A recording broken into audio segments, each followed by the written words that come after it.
presentation of the feasibility study. And board members, I'm going to kick it off as everyone else is coming up. Thank you for your time. I know you have a flight to catch as well, so thank you for being here to see. Okay, good. All right, thank you.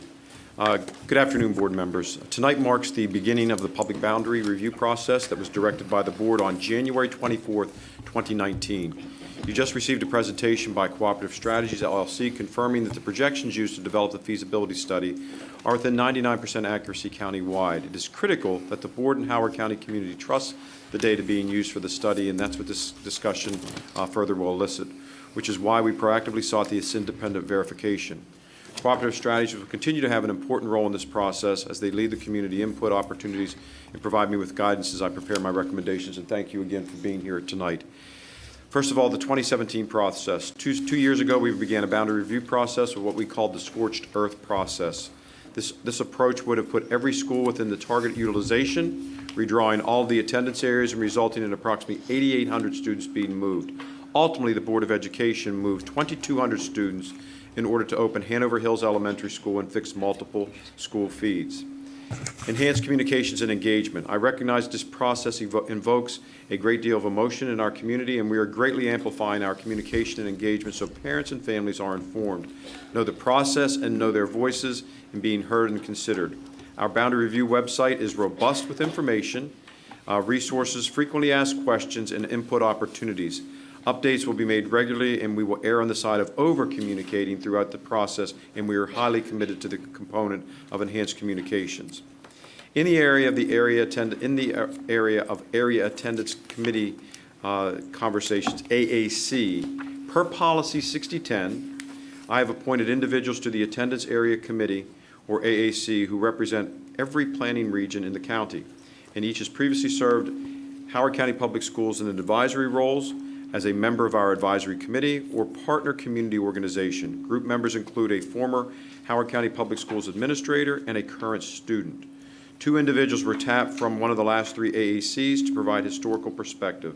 This group will review the feasibility study and provide feedback directly to me and inform my recommendations. It is important to note that per policy, it is not the AAC's role to develop their own plan or receive public input. Let me state that again. It is not the AAC's role to develop their own plan or receive public input. I do need to make this second to last point regarding civility. While ensuring our far greater communications this year from my staff, I have also provided very clear expectations publicly that this review be conducted with a level of civility, respect, empathy, and careful listening that we as adults must model for our children. Our children are listening. I was deeply saddened during the last process when I heard that board members, staff members, and members of the AAC and community members were harassed and bullied and threatened in 2017. We would all agree that this is not acceptable, especially in Howard County, as we set the tone for this process. The 2019 feasibility study is about to be presented and is the starting point for a process scheduled to conclude, not to make this daunting. It begins today and will conclude with the board's decision on November 21st. It is a long process. It is a resource for the board, the community, and for me to use as we begin our work. Members of my staff have set aside time to meet with board members over the next several days, and I encourage you to take advantage of those opportunities. Thank you for listening. At this point, I will turn the presentation over to Anissa Brown-Dennis, my Chief Operating Officer. Anissa. Okay, thank you, Dr. Martorano. Joining me is Tim Rogers. He's the planning analyst from the Office of School Planning, and Scott Washington. He is the Director of Capital Planning and Construction, and also we have Renee Kamen, Manager of Office of School Planning, and Jennifer Babanko, Planning Specialist from the Office of School Planning. As Dr. Martorano stated, this study is the starting point and resource as we begin the process. This study is different than in past years as it is offering a number of options for consideration with combinations of the plans that could be used to provide a comprehensive boundary adjustment. The feasibility study is a comprehensive review of the 10-year student enrollment projections for county schools. It is an annual planning document that begins the cycle of the capital budget process. It provides a new enrollment projection, proposes adjustments and additions to the capital improvement program and the long-range master plan, considers strategies to address enrollment growth or decline for the school system, and it follows the guidance of Policy 6010, school attendance areas. The projections presented in this document are based on the most current available data, including population growth based on student yields from sales of existing housing and from projected new housing units. The capital planning process is an 18-month process that starts in January of the first year and ends with the school capacity chart Apfo. The enrollment projection presented in this document informs the capital planning for the school system, which includes adjustments to the delivery of capacity projects such as additions or new schools. We continue in a time of high enrollment growth in Howard County, and to demonstrate this, we have displayed the decreases and increases of the student enrollment over the last 3 enrollment periods. New students arrive in the Howard County Public School System each year and are mainly from new homes, resales, and kindergarten students enrolling in our district for the first time. The exiting group of students in the orange include those graduating or students who have moved from the school district. In 2018, we received a net gain of 1,085 students across all levels. Our student projection enrollment, is this on? I'm sorry. Okay, testing, thank you. Our student projection enrollment is based on cohort survival methodology, supplemented by data from several outside sources. From year to year, projected enrollment at a given school can fluctuate with or without new housing. Factors that typically add to new students to a school include apartment turnover, resale of existing homes, and new home construction. As discussed earlier, the planning methods used by the school planning office are industry standard, provide extremely accurate results. The slide in front of you, and found on pages 9 and 10, show what factors are contributing to the enrollment growth in 2019. It's important to know that even with new construction, other factors may contribute to a decline in projected population.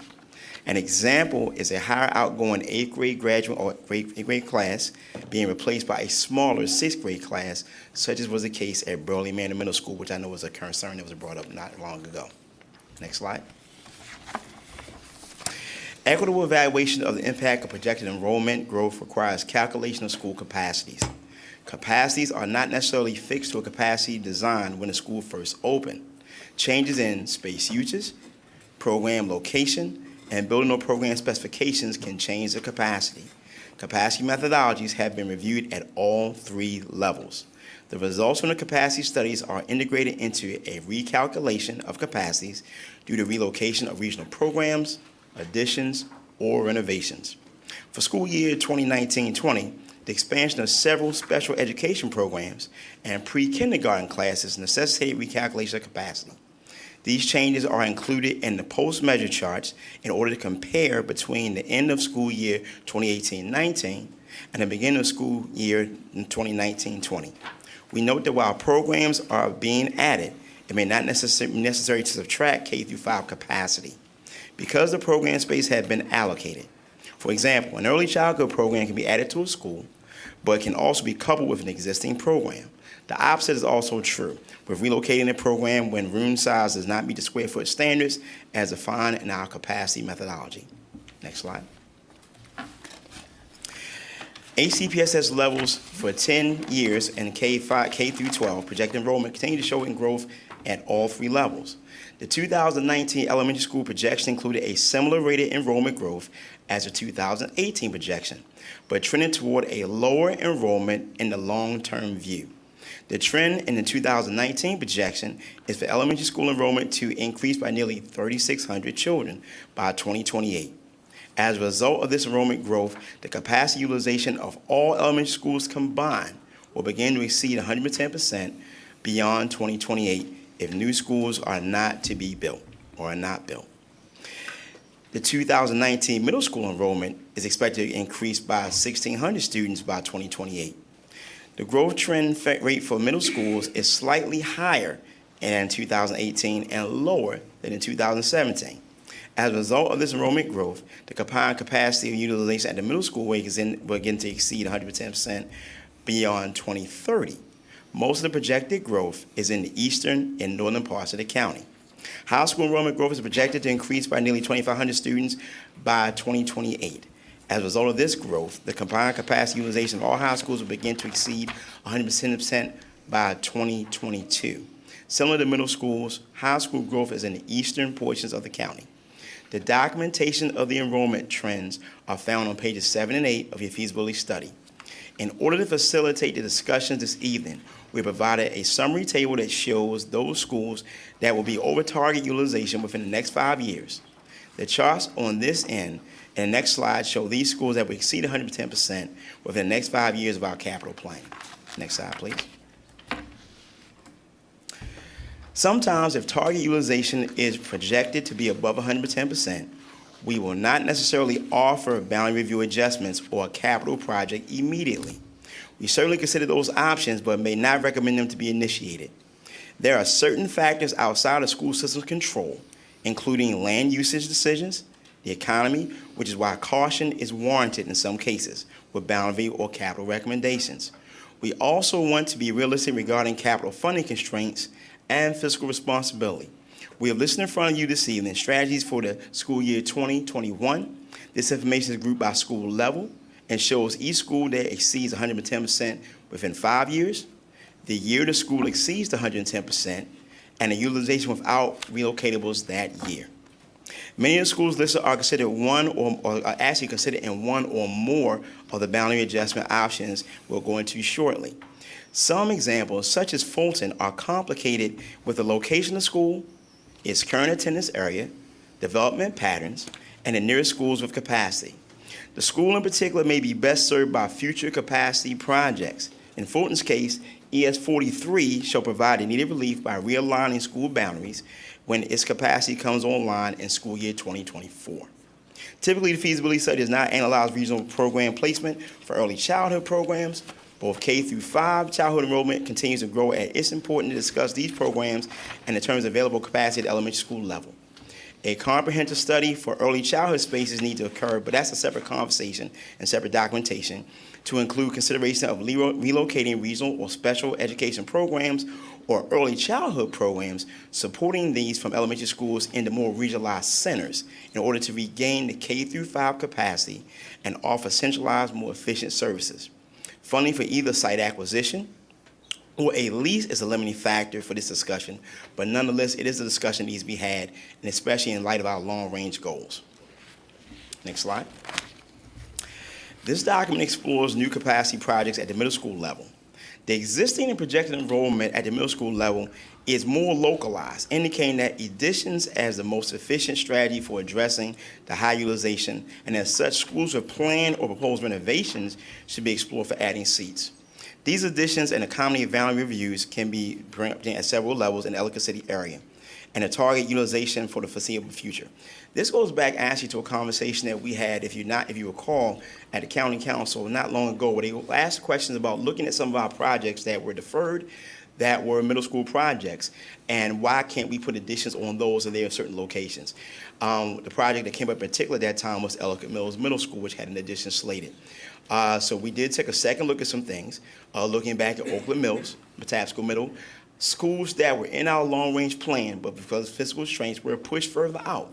Looking at maybe bringing those schools back in, putting the additions on those schools because it will still give relief to the same localized area, and at the same time take advantage of the systemic issues that we're concerned about as well.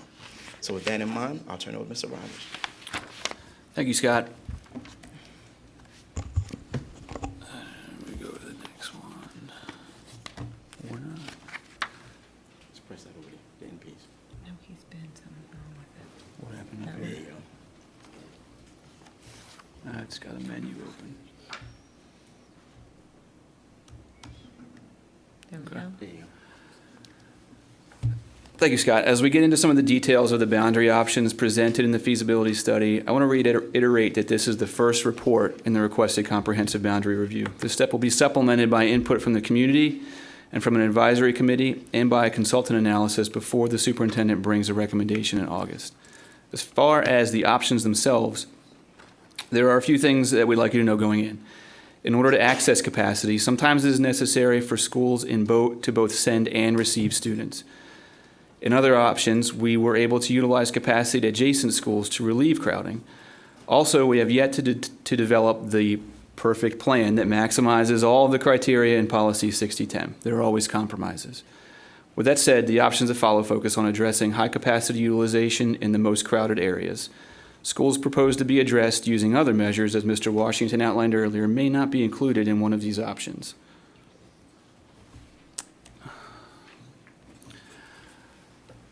Options for the western part of the county at the elementary level focus on crowding at Waverly, projected crowding at Waverly, St. John's Lane, and West Friendship. In this region, Bushy Park is the school with available capacity, but there are challenges to accessing that capacity. The option presented in the map on the screen uses Bushy Park to relieve West Friendship and Waverly directly. Then neighborhoods at St. John's Lane, north of Route 70, are reassigned to Waverly. This has a positive impact on utilization at 3 of the 4 schools. However, Waverly would remain above 110%, which is above our target utilization. Also, another compromise of this option is that it does create an island at Bushy Park. An alternative to that option for number 2, this option involves the same schools, but instead of the island going to Bushy Park, several neighborhoods along Route 32 are reassigned. This is a larger option, moving more students, reassigning more around 600 projected students between elementary and middle levels combined. Bushy Park would receive students from West Friendship and Triadelphia Ridge, enabling West Friendship to receive some neighborhoods from Waverly. Additionally, the reassignments to Bushy Park enable relief of West Friendship and St. John's Lane to Manor Woods and Triadelphia Ridge. This brings 5 of the 6 elementary schools within target utilization, and the accompanying middle school adjustments bring 3 out of the 4 within target, while also improving utilization for Patapsco Middle School. This option does reassign areas to Triadelphia Ridge that were reassigned to West Friendship in the 2017 process. That's one of the compromises of this option. These are just 2 of the feasible ways to balance utilization in this area at the elementary level. Moving on to the southwest area of the county, these options focus mainly on relief to Pointers Run Elementary, which is projected to be above 120% for school year 2021. That's 2020, 2021. This is in this situation, we're fortunate that an adjacent school has available capacity, and that's Clarksville Elementary. This first option would reassign neighborhoods on the southeastern end of the River Hill community, including the area proposed for development as Cedar Creek off of Grace Drive. This option results in Pointers Run Elementary being within target in year 1 without producing crowding at Clarksville Elementary in year 1. Since this area does have projected growth, the area reassigned to Clarksville could increase outside of target utilization. The next option for this area that we'd like to present is utilizes capacity at Bushy Park through Dayton Oaks, along with some of the adjustments from the prior option. So this is an example of one of those situations where in order to access capacity, Dayton Oaks would both receive students as well as send students. The advantage of this option is that Clarksville is better utilized long-term since it isn't the only school providing relief to the Pointers Run crowding. The compromise for this option is that Bushy Park will not have available capacity for relief of the western schools that we talked about in the first 2 options. Accompanying middle school adjustments in this option would avoid small feeds and have no major impact on utilization at the middle school level. The third option for this area simply reassigns one of the 3 polygons from the first option. This is the one that does contain projected housing growth off of Grace Drive. At the easternmost portion of the River Hill community, this option does reassign the fewest enrolled students, and the trade-off for this option is that Pointers Run would not be brought within target utilization in year 1.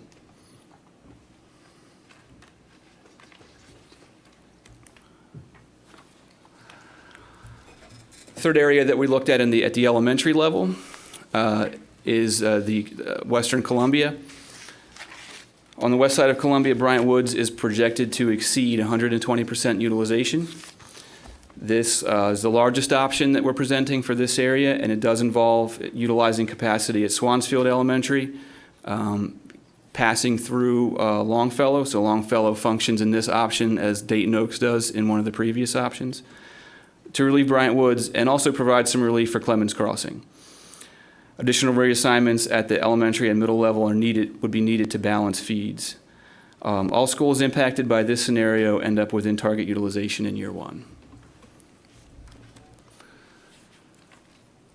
The second option that we're presenting for Western Columbia focuses again on utilizing available capacity at Swansfield Elementary to relieve projected crowding at Bryant Woods. In this option, similar reassignments from Bryant Woods to Longfellow and then from Longfellow to Swansfield allow Swansfield to function in relief of Bryant Woods.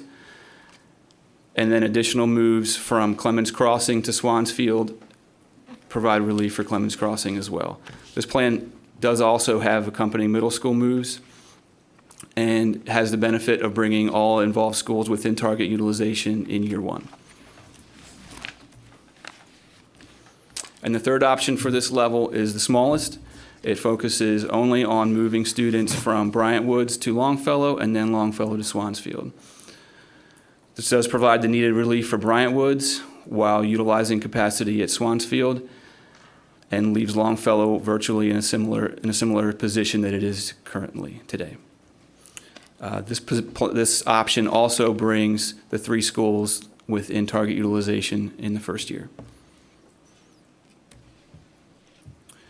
Moving on to the high school level, the first option that we're presenting is the larger one. It does move. It would reassign 2,500 students approximately. And that's projected school year 2020-2021 students. This option utilizes capacity at Western high schools to relieve crowded schools in the east. One of the challenges with high school boundary adjustments is that schools with capacity are not adjacent to those with crowding.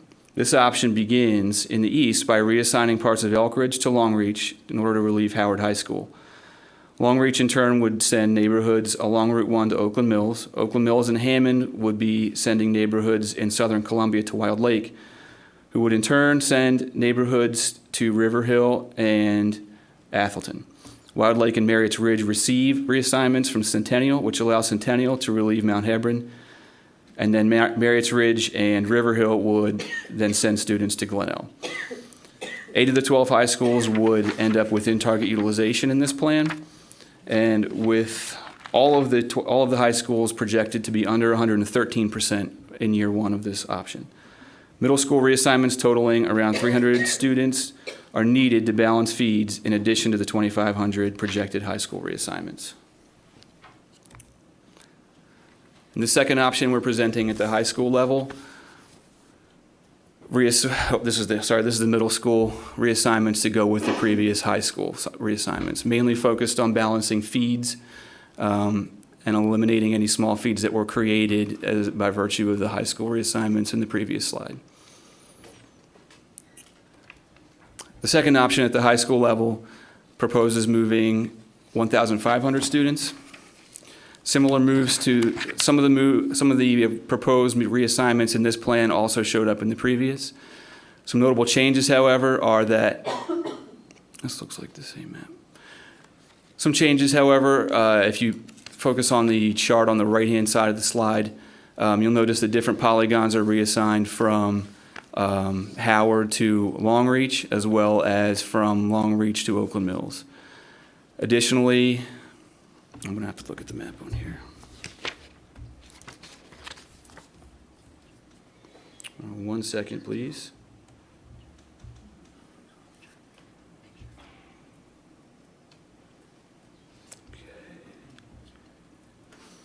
Okay. So in this plan, again, we're accessing capacity at Marriott's Ridge, Glenelg, and River Hill, as well as Wild Lake, to provide relief to the schools in Eastern Columbia and the Route 1 corridor.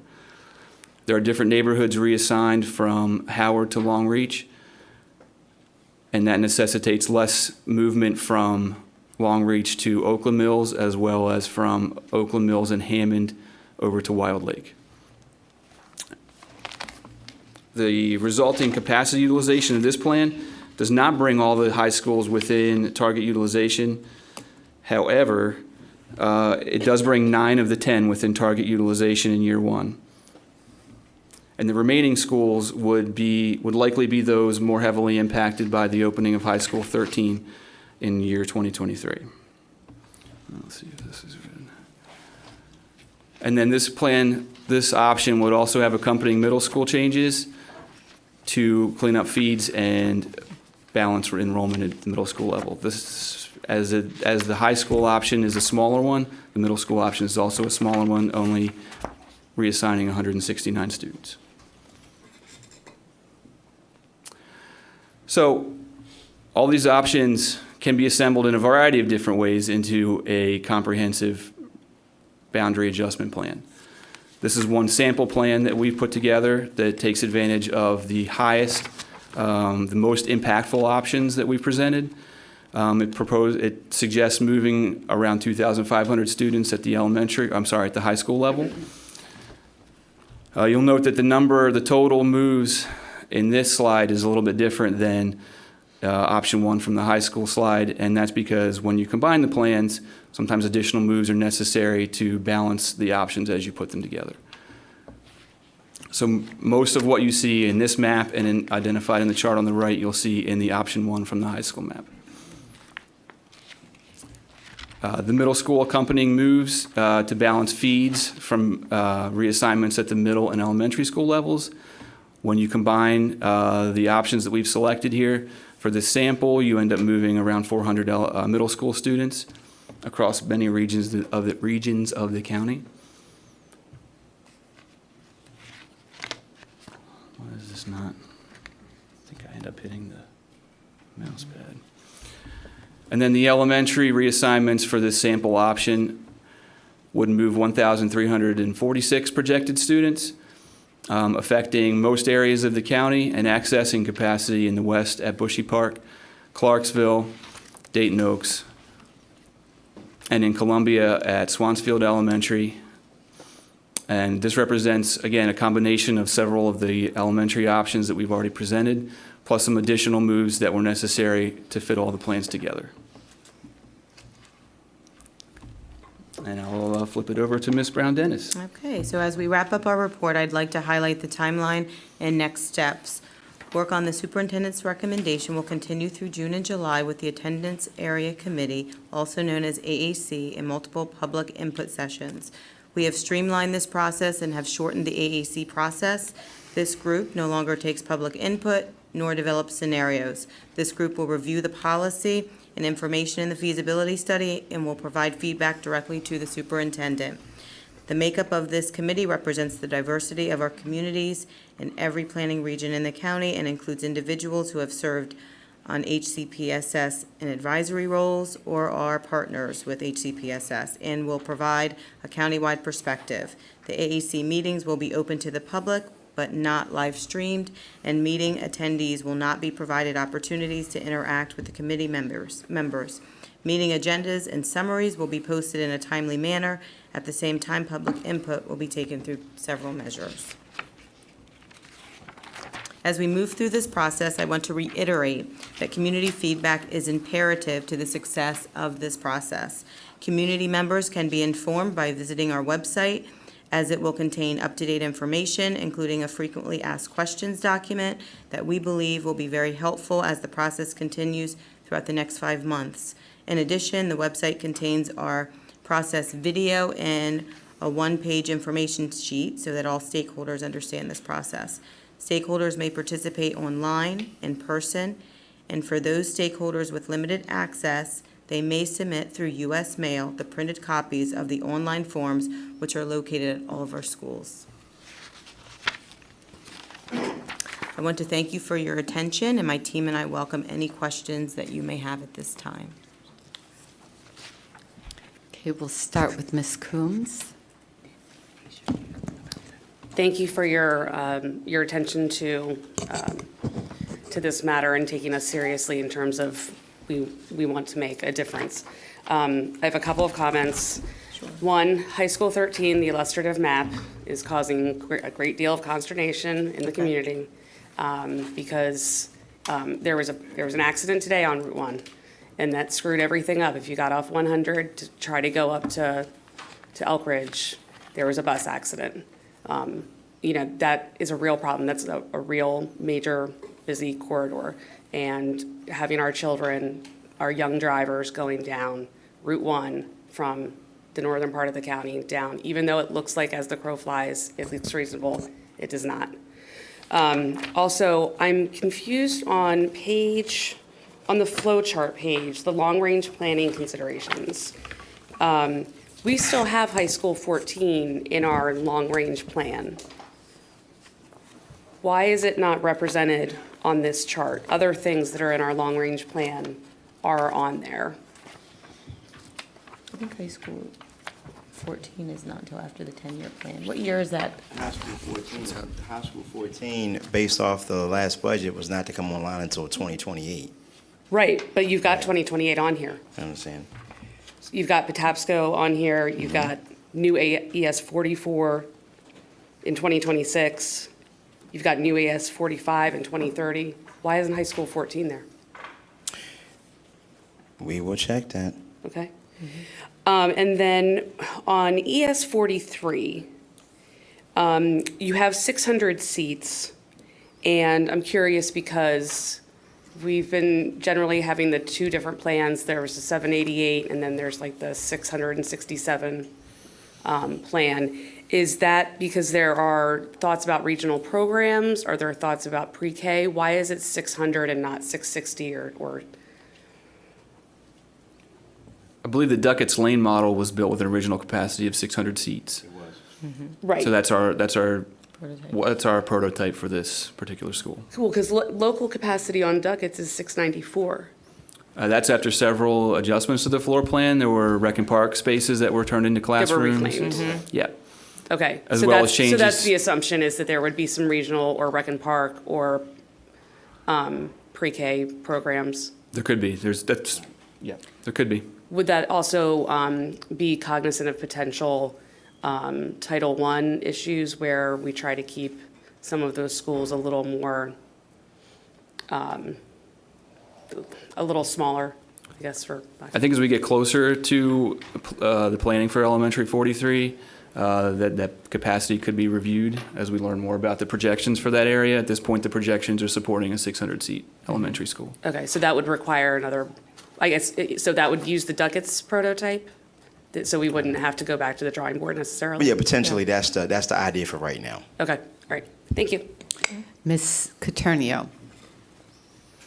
To go along with what my colleague said about high school 13 boundary line, it also speaks to concentrating poverty and socioeconomic status because along the Route 1 corridor, we have more multifamily housing and high-density housing, and that's a real concern. I don't think it's fair to have a Route 1 high school that goes from the north to the south, especially crossing the intersection of 175.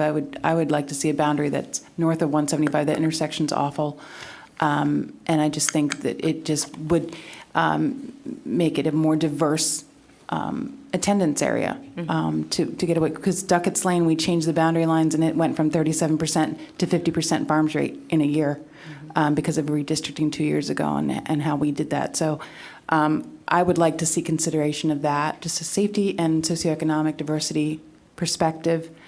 For some of the projections, they're just really, and we can do it offline, just going through one by one.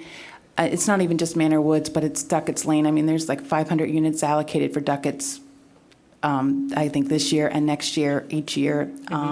Elk Ridge Elementary, even Cradle Rock just seems really off. So I wonder if we can have the opportunity to meet offline and just go through these projections, because I think that's a lot to speak to consternation in the community. Sure, and I sure. share it also. If we don't have faith in that number, that projection, we really can't move forward with any kind of authenticity. Absolutely. Absolutely. As we said before, you're always welcome to come down to the office. We'll make time Okay. and arrangements for that. But I think getting back to the high school 13 question, and correct me if I'm wrong once again, I think that was strictly illustrative. And I Okay, think so it's not no, that's not very development. fluid, and I thought that, but I just wanted to And I think that's state my concern with sure. it at the And I think it's beginning. got to be understood because basically, again, that boundary area will not be developed until we get closer to the actual That's right. school. Correct. But it's very disconcerting to Excuse me, the one family. person. And I understand, community. but it's the Person. same map we showed last year that just showed a potential boundary, and it's just strictly potential. That is not the boundary of the school. It has to be revisited as we get closer to school, after we see the decision that are made as a part of this process as Right, well, well. we need to keep that in mind for this redistricting. Absolutely. No, because- we will. Absolutely, We will, no but, question at all. but we Okay. said the same thing last year. Okay. In terms of for illustrative Okay. only. So to avoid us going through one by one for all these projections, we'll arrange to meet offline. Well, and- we have meetings already built Yep. in with the Right. board. Right. That's the purpose of Okay. those meetings. That I need to sign up for, clearly. I have not done that Absolutely. yet. I think there was one scheduled for tomorrow. I need a but no second one- chair. Oh, I do have one. But yeah, So- that's what that's for. Yes, absolutely. So thank you very much. Sure, thank you. And just a Dr. reminder, Wu. this is the beginning of the process. Okay. Yes, so there's nothing in concrete. These are just That's right. This is just, options that have been, This is your these are options. That's right. and there will be no real recommendation until August. Right. Until when the August. And we said this superintendent- the last time around where this is not set in stone, this is a recommendation, these are options. And that is the point of the whole process being until November 21st. Okay, Dr. Wu. Thank you very much for the work. It takes a lot of time, a lot of effort, and it's not an easy job. And thanks for taking time to meet me this week. Sure, thank you for And coming. I have a question for the example, the shape of each school district. Like Mount Hebron, like butterfly, but not, right? And then Long Ridge, so the Tanyan River like butterfly again, right? Then Wild Lake, there's three parts connect each other, right? And then Aston looks like a butterfly as well. I'm wondering, with the opening of High School 13 and more capacity from Hammond High, is that a shape, is that normal for school boundary, like a butterfly shape for school boundary? Well, as you'll see as you go through the process this summer, there are a number of considerations that go into the formation of a school boundary. Yes, absolutely. Animal shapes are definitely on the list. But as you'll see, there are a number of things that you'll consider as you go through it, and you may choose to assign neighborhoods to a particular school that create an oddly shaped boundary for one reason or another, and it's not atypical of other school systems across America. Okay, I just want you to keep that in mind in the future Sure. when developing polygons. And makes it look more regular size, not a butterfly or it's like a lung or something. Okay, Thank you. sure. Okay, so I just wanted to ask a question because I know in our feasibility study booklet, or notebook, we got race reports by ethnicity in each school. And before and after the base and the proposed. I think we also need that information in terms of farms rate or socioeconomic status rate.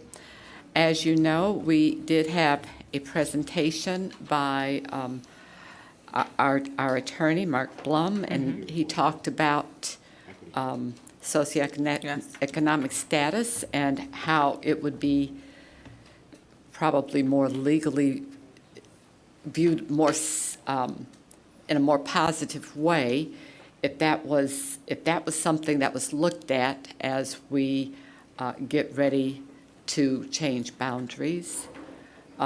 It would have more legal status than maybe even looking at race. So I think that, from his presentation, I would think that even considering race as an indicator might not fly at this point in time.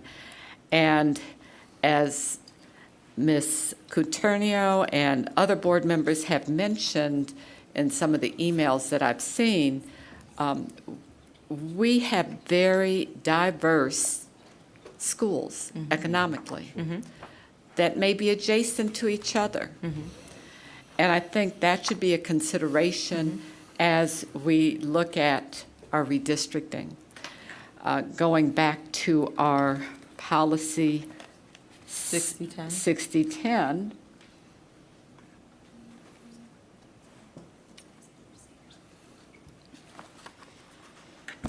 it does talk about socioeconomic composition. And so as we look at options, I think the community may bring that to the fore. Although we know that our neediest families have not been the loudest families in our meetings. Understood. And I do believe that in Dr. Martirano's, some of the reports that I've read as we look at the boundaries, he has said that he's going to be looking at more than just the loudest voice in the room. So I think that's something that I wanted to mention this evening because it is real. There is a question whether or not we can legally go through this redistricting process and leave some of our schools with extreme poverty. Anybody over 50%, 40, 50% is a lot. And, I know a number of our board members did either run talking about equity. This is an equity issue. So I just wanted to put that out there. Thank you. Okay, Dr. Martirano? Thank you, Chair Ellis. I want to build on what you just said. I'm going to ask, when is the time for us to have that consideration and review the poverty data and the other factors of which were taken into consideration with our general counsel? So we need to figure that out in our timeline. The other piece I want to bring to your attention, I think, which would provide us with some instructive information. I believe it's Prince William County right now that's going through a redistricting process, and there's great challenges because of the moves of which have been made have created exactly what you just talked about, a very big differential in neighboring schools regarding the poverty levels. And so let's look to that to find that out, what they're doing, to look to some of our neighboring counties, neighboring states as they're going through this, because that's in the news as we speak. And then to provide guidance to the board when we could look at that data regarding poverty as they make their decisions to try to balance things out. Okay, Ms. Delmont Small. Thank you for your work on this. Sure. Back to high school number 13.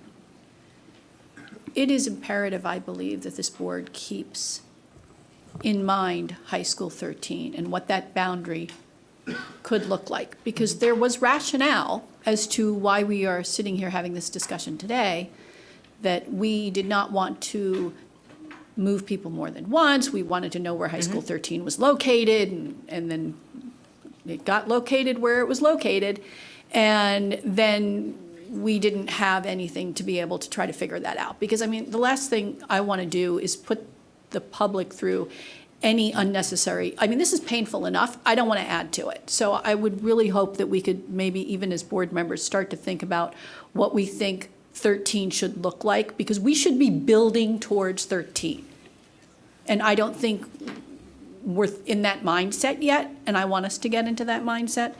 And I also want to keep some things in mind. I went through the feasibility study, and to just give you some perspective, based on the capacities compared to the projections.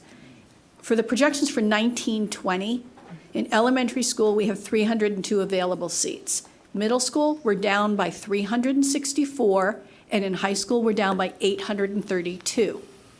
So when people start saying, well, why don't you just move the kids from point A to point B, it's not going to be that easy, because when there are no extra seats and you're actually in negative, that's a huge problem. And that is concerning because the numbers just keep getting worse and worse and worse. Looking at our high schools, the capacity, the seats available for 2021, negative 1089. 21-22 is negative 1453. 22-23 is negative 1804. And we're not going to be able, when are we going to be able to get into high school? 2023. So starting in September 2023? Okay, so it's not looking, the middle school's not looking much better, I will tell you, unfortunately, because when you look at 2021, we're down by 558 seats. When we're looking at 21-22, we're down by 615, and that continues to grow as well. And then we're going to, you guys, this, but I just want the community to hear that, we are not going down a trajectory that is going to make this any easier as we move forward, especially as dollars get scarcer, not only in building new buildings, but also in capital dollars that we could have and to allocate towards renovations. Because as you all know, we still have $500 million in our deferred maintenance. So I think we're going to have to look at this. I think in some ways this redistricting has to be a little bit different, because in the past, I think there was always that hope that, well, we're going to have the school's going to be built, the school's going to be built. And I want to hope that every school on our list gets built, but I also want us to keep in mind that that may not be a possibility. And I hate to be the bearer of bad news, but I think we have to have a little bit change in our mindset as to how we look at this, and it will be imperative for you to provide us input as to are there things that we can do differently in this round and moving forward that will set us up for as much possible success as we can have with the numbers going the direction that they're going. And I think that's why it's critical to have the consultants here to assist, because an office of three, it makes it very difficult for that. So I think we know it needs to be different. Yes, and thank you for that. Ms. Caternio. I just want to echo Ms. Delmont's small statement. I think we really absolutely need a boundary line for high school 13, and we need to back into it from there, because I'll be hesitant to make any decisions without that as sort of this because it would be just be irresponsible. Because none of us want to move people twice and We understand. and that sort of thing. So I think we can start to have some conversations on what that boundary line, as a board, what we want to see in that boundary line. And I think I need to encourage we need to advocate for more funding for capital planning. We need 2 elementary schools at the same time. We need a northern one, and we need one in the southeast. And we're pitting community again.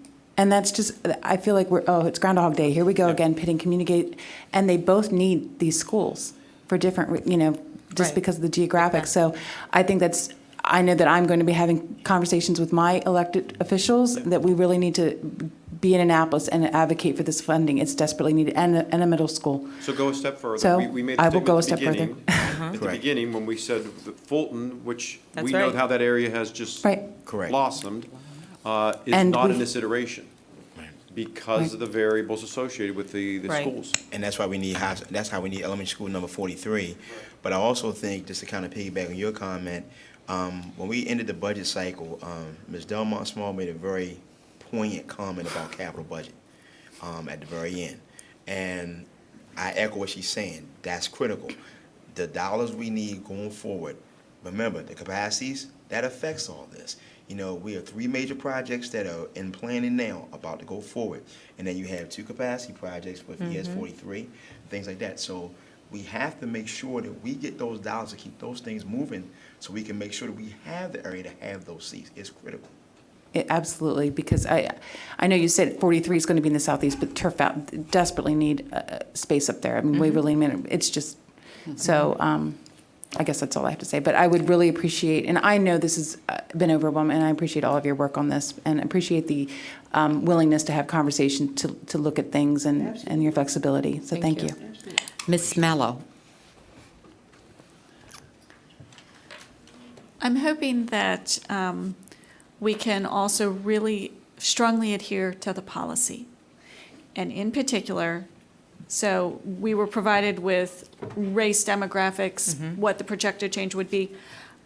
We also in the policy are other socioeconomic components like poverty, but as measured by farms. In particular, ELLs.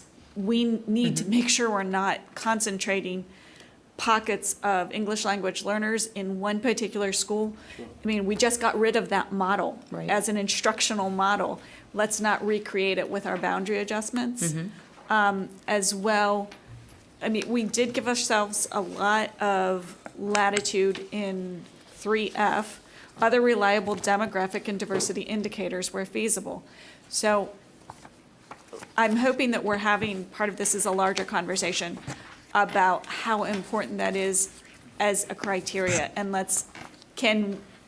when the next thing comes forward to us, we also have that data rolled in. Right. So that we're making informed decisions rather than, and so that we can balance each of these competing needs. Right. And obviously, no one capacity problem or issue is going to, we can't solve everything, but let's try to do the best we can to balance everything.